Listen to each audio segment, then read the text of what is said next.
ඔබ පිළිගන්නවද ගොඩගත්තේ නැති වුණාට අපේ රටේ තෙල් ගෑස් නිදි තිබෙනවා කිව්වොත්? ලංකාවේ බලශක්ති ඉතිහාසය රන් අකුරින් ලියවෙන ආරම්භය 1960 දශකයේ අගභාගයේදී සනිටුහන් වී තිබෙනවා. 1970 දී බලයටපත් සිරිමා බණ්ඩාරනායක රජය එවකට බලශක්ති බලවතෙකු සෝවියට් සංගමය සමග ඇති කරගත් විශේෂ එකඟතාවක් මත දිවයිනේ ප්‍රථම ක්‍රමවත් තෙල් ගවේෂණ කටයුතු ආරම්භ කර තිබෙනවා. මෙම ඓතිහාසික ගමනේ සුවිශේෂීම සන්ධිස්ථානය 1974 වසරේදී අන්නාරම පේසාලේ ප්‍රදේශයේ පේසාලේ 1 නමින් ලංකාවේ ප්‍රථම ගවේෂණාත්මක කැණීම් කටයුතු ආරම්භීමත් සමග සනිටුහන් වී ඇති අතර එහි භූගත ස්තර පරීක්ෂාවේදී ස්වභාවික වායු සහ ඛනිජ තෙල් පවතින බවට පැහැදිලි විද්‍යාත්මක සලකුණු හමු වුවත් එකල පැවති සීමිත තාක්ෂණය සහ මුහුදයට පවතින දැඩි පීඩනය හමුවේ එම සම්පත් වාණිජමය වශයෙන් ගොඩ ගැනීමට හැකියාවක් නොතිබී ඇති බවයි වාර්තා වන්නේ.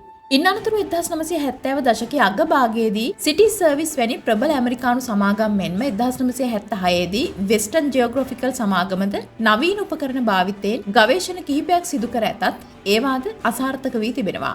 පසුව 1981 ජේ.ආර්. ජයවර්ධන රජයේ සමයේ සිටි සර්විසස් සමාගම මන්නාරම් බොක්කේ මීටර් 3050ක් ගැඹුරට ලින් කැණීම් සිදු කළත් තෙල් හා ගෑස් සොයා ගැනීමට අපොහොසත් වී ඇති බවත් වාර්තා වනවා. වසර ගණනාවක නිහඬතාවයකින් පසුව ලංකාවේ තෙල් ගවේෂණ ඉතිහාසයට අලුත් පණක් ලැබෙන්නේ 2001 වසරේදී. එහිදී රජය තීරණය කළේ ඍජුවම කැණීම් කිරීමට පෙර මුහුදු පතුල ගැන නිවැරදි විද්‍යාත්මක දත්ත වාර්තාවක් සකස් කරගත යුතු බවයි. ඒ අනුව නෝර්වේජියානු නෝපෙක් සමාගම සමග ඇති කරගත් ගිවිසුමක් මත මන්නාරම් ද්‍රෝණියේ කිලෝමීටර් 1100ක දුරක් ආවරණය වන පරිදි ද්විමාන භූකම්පන දත්ත රැස් කිරීම ආරම්භ කර තිබෙනවා. මෙම දත්ත විශ්ලේෂණයේදී නොපෙක් සමාගම ලෝකයටම සහතික කර කියා සිටියේ මන්නාරම් ද්‍රෝණියේ භූගත ස්තර තෙල් සහ ස්වභාවික වායු නිපදවීමට අවශ්‍ය සියලුම භූවිද්‍යාත්මක සාධකවලින් අතිශය පොහොසත් බවයි. මේ සියල්ලටම අනතුරුව ඕස්ට්‍රේලියාවේ නිව් සවුත් වේල්ස් විශ්වවිද්‍යාලයේ මහාචාර්ය මයිකල් කැට්ස් විසින් මේ රට තෙල් සහ ගෑස් නිදි නිසැකවම පවතින බවට පේරාදෙණිය විශ්වවිද්‍යාලයේ ආචාර්යවරුන් වෙත දැනුම් දී තිබූ බවත් වාර්තා වනවා. අනතුරුව ශ්‍රී ලංකාවේ බලශක්ති ඉතිහාසයේ උඩි යටිකුරු කළ සැබෑ හැරවුම් ලක්ෂ්‍ය සනිටුහන් වන්නේ 2011 වසරේදී. වසර 30කට ආසන්න කාලයක් පැවති සිවිල් යුද්ධය නිමා වී රටේ සංවර්ධනයේ වේගයෙන් ඉහළ ගිය එම කාලවකවානුවේදී එවකට පැවති මහින්ද රාජපක්ෂ රජය මන්නාරම් ද්‍රෝණියේ තෙල් සහ ගෑස් ගවේෂණය සඳහා දැඩි උනන්දුවක් දක්වා තිබෙනවා. මෙහිදී දේශපාලනමය වශයෙන් එවකට ඛනිජ තෙල් සම්පත් සංවර්ධන අමාත්‍යවරයා ලෙස කටයුතු කළ සුසිල් ප්‍රේමජයන්ත මහතා සහ ජනාධිපති මහින්ද රාජපක්ෂ මහතා ඍජුවම මැදිහත් වී ජාත්‍යන්තර ආයෝජකයන්ට ලංකාවට ආරාධනා කර තිබෙනවා. ඒ අනුව ඉන්දියාවේ ප්‍රබල බලශක්ති සමාගමක් වන වේදාන්ත සමූහ ව්‍යාපාරයට අයත් කෙයාන් ඉන්දියා සමාගම ශ්‍රී ලංකා රජය සමග ගිවිසුම් ගත වී තිබෙනවා. ඒ අනුව ඔවුන් මන්නාරම් මුහුදු තීරයේ බ්ලොක් SL 2007 1 නමින් හැඳින්වෙන කලාපයේ ගවේෂණ කටයුතු ආරම්භ කළ බවයි වාර්තා වන්නේ. මේ හුදෙක් සෙවීමක් පමණක් නොවේ. ඩොලර් මිලියන 200කට අධික පිරිවැයකින් සිදු කළ අතිනවීන ත්‍රිමාන භූකම්පන තාක්ෂණය සහ දැවැන්ත කැණීම් නෞකා භාවිතා කරමින් සිදු කළ ඉතාමත් සංකීර්ණ මෙහෙයුමක් ලෙසින් හැඳින්වෙනවා. 2011 වසරේ ඔක්තෝබර් මාසයේදී මුළු රටම මවිතයට පත් කරමින් කෙයාන් සමාගම නිල වශයෙන් නිවේදනය කළේ මන්නාරම් මුහුදේ අඩි 4000කට වඩා ගැඹුරින් ස්වභාවික වායු නිදි දෙකක් සොයාගත් බවයි. ඒවා නම් කර තිබෙන්නේ ඩොරාඩෝ සහ බරාකුඩා යන නම් වලින්. මන්නාරම් ද්‍රෝණියේ පමණක් තෙල් බැරල් බිලියන 2කටත් වැඩි ප්‍රමාණයක් සහ ස්වභාවික වායු ගණාඩි ට්‍රිලියන 9කට වැඩි ප්‍රමාණයක් නිපදවීමට හැකි බව කලාපීය විශේෂඥයන්ගේ සහාය ඇතිව ශ්‍රී ලංකාවේ ඛනිජ තෙල් සම්පත් සංවර්ධන ලේකම් කාර්යාලය ගණන් බලා තිබෙනවා. 2011 ඔක්තෝබර් 2 වෙනිදා එවකට ජනාධිපති මහින්ද රාජපක්ෂ මන්නාරම් ද්‍රෝණියෙන් අතිවිශාල බොරතෙල් ගෑස් නිධියක් මතුවී ඇති බව දළදා මාලිගාවේ පැවති උත්සවයකදී පවසා සිටියා. මිලකළ නොහැකි ජාතික සම්පතක් ලෙස එකල හැඳින්වූයේ එම වායු ප්‍රමාණයෙන් පමණක් වසර 25කට වැඩි කාලයක් මුළු රටටම අවශ්‍ය විදුලිය නිපදවීමට හැකියාව තිබූ බැවින් එය සැබවින්ම ශ්‍රී ලංකාව බලශක්තිය අතින් ලෝක සිතියමේ ඉහළටම ඔසවා තැබූ ඓතිහාසික ජයග්‍රහණයක් ලෙසින් හැඳින්වෙනවා. මන්නාරම් මුහුදේ සිදු වූ මෙම දැවැන්ත මෙහෙයුම හුදෙක් තාක්ෂණික කැණීමකට පමණක් සීමා වූවක් නොවේ. ඒ පිටුපස මෙරට පාලන තන්ත්‍රය තුළ නිර්මාණය වූ සුවිශේෂී ආයතනික ව්‍යුහයන් සහ ශක්තිමත් නීතිමය රාමුවක් පැවතී තිබෙනවා.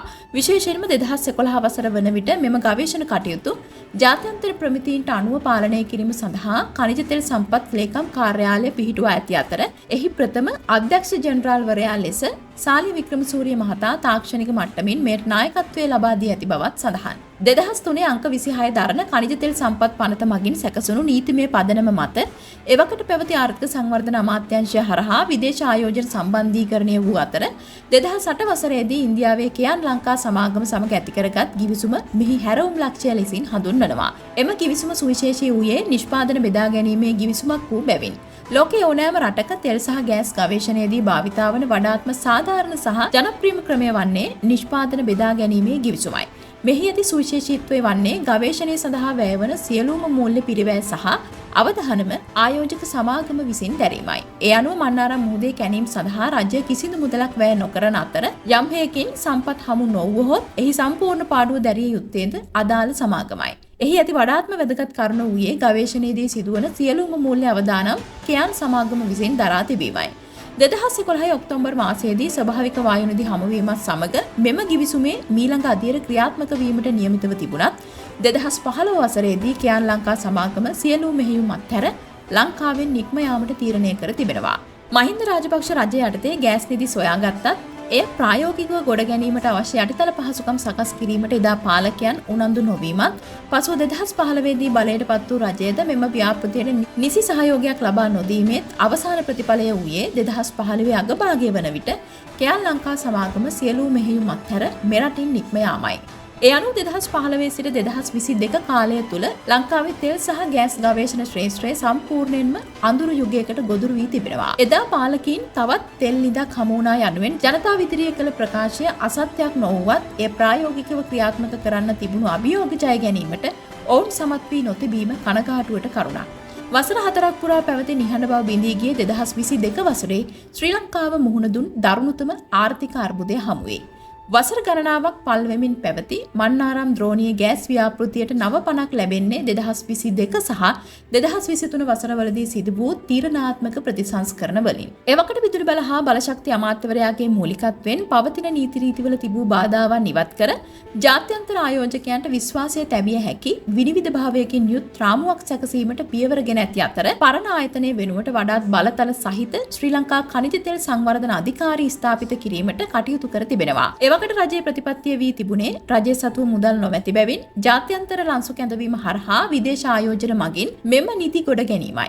මෙම නව වැඩපිළිවෙල යටතේ 2023 අංක 20 දරන ඛනිජ තෙල් සම්පත් පනත හරහා ආයෝජකයන්ට හිතකර බදු සහන සහ ස්ථාවර ගිවිසුම් ක්‍රමවේද හඳුන්වා දී ඇති බවත් වාර්තා වනවා. මෙම තාක්ෂණික මෙහෙයුමේදී සාලි වික්‍රමසූරිය මහතා නැවතත් සිය ප්‍රවීණත්වය ලබා දෙමින් ONGC සහ චීනයේ සිනෝපෙක් වැනි සමාගම් සමග සාකච්ඡා මට්ටමට ව්‍යාපෘතිය ගෙනීමට සමත් වී ඇති බවයි වාර්තා වන්නේ. අනතුරුව 2024 සැප්තැම්බර් මාසයේදී බලයට පත් වූ අනුර කුමාර දිසානායක මහතාගේ රජය යටතේ අවධාරණය කළේ මන්නාරම් බොක්කේ ඛනිජ සම්පත් ගවේෂණය කිරීමේදී ශ්‍රී ලංකාවට උපරිම වාසි සැලසෙන ප්‍රතිපත්තිමය රාමුවක් තුළ පමණක් ජාත්‍යන්තර ගිවිසුම් වලට එළඹෙන බවයි. විශේෂයෙන්ම 2025 සහ 2026 වසර සඳහා රජය ඉදිරිපත් කළ බලශක්ති සැලසුම් තුළ මන්නාරම් ගෑස් නිධිය ජාතික උපාය මාර්ගික සම්පතක් ලෙස නම් කර තිබෙනවා. දූෂණයෙන් තොර නිසි කළමනාකරණයක් යටතේ මන්නාරම් ගෑස් නිධිය ගොඩ ගැනීම හරහා මෙරට නිෂ්පාදන පිරිවැය අඩු කර කර්මාන්ත ශ්‍රේෂ්ඨය ශක්තිමත් කිරීම අනුර කුමාර දිසානායක රජයේ ප්‍රධානතම ආර්ථික ඉලක්කයයි. ඒ අනුව දශක 5ක අසාර්ථකත්වයෙන් පසු 2026 වසර උදා වන්නේ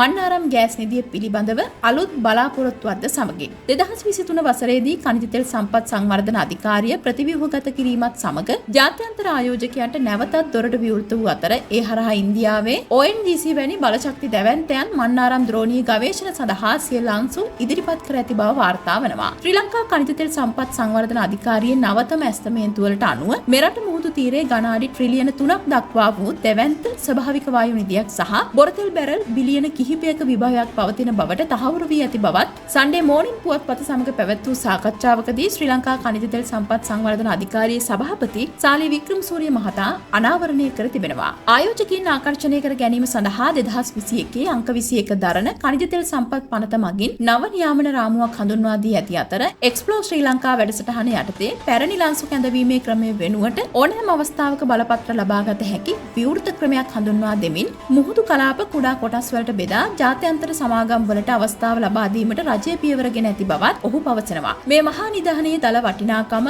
ඇමරිකානු ඩොලර් බිලියන 200 ඉක්මවන බවට ගණන් බලා තිබෙන බවයි වාර්තා වන්නේ. කෙසේ වෙතත් වසර ගණනාවක් පුරා සාකච්ඡා මේසවලට පමණක් සීමා වී තිබූ මන්නාරම් ගෑස් ව්‍යාපෘතිය දැන් නිල වශයෙන් ක්‍රියාත්මක වීමේ අධියර වෙත පිවිස තිබෙන බවයි වාර්තා වන්නේ. හෙට දිනේදී බලශක්තියෙන් ස්වයං පෝෂිත වූත් ලෝකයටම බලශක්තිය සපයන ප්‍රබල ආර්ථිකයක් හිමි රටක් ලෙස නැගී සිටීමේ සිහිනය අභියස අප සිටින්නෙමු. නමුත් ඒ අසිරිමත් අනාගතයේ පෙනිපෙනීත් අදටත් අපි පෙල් නැව් වෙනතුරු මග බලාගෙන සිටින ජාතියක්. මේ ගැන ඔබට හිතන දේ පහතින් කමෙන්ට් කරගෙන යන්න.